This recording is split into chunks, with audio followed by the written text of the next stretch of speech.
How to fix Shopify store not loading 2025 guide. Common causes and solutions. Check Shopify server status. Visit check shopifystatus.com if shopifystatus.com. If Shopify servers are down, wait for an official update. 2. Clear browser cache. Press Ctrl-Shift-Delete Windows or Command-Shift-Delete Mac. Clear cache, cookies, and reload your store. 3.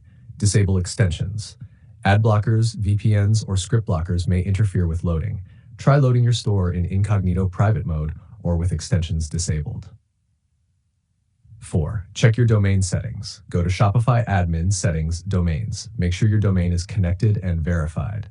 If using a custom domain, e.g. GoDaddy, Namecheap, ensure DNS settings point to a record 23.227.38.65, cname shops.myshopify.com.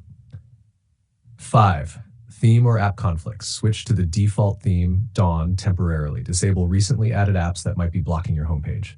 6. Slow internet or DNS issues. Restart your router. Try Google DNS 8.8.8.8, 8.8.4.4. 7. Check SSL certificate. Go to Settings, Domains, and confirm the SSL is active. If it says provisioning for too long, contact Shopify support. Extra tips. Use tools like GTmetrix or Pingdom to test load times. Make sure no liquid file has a critical error. Look inside theme.liquid and index.liquid.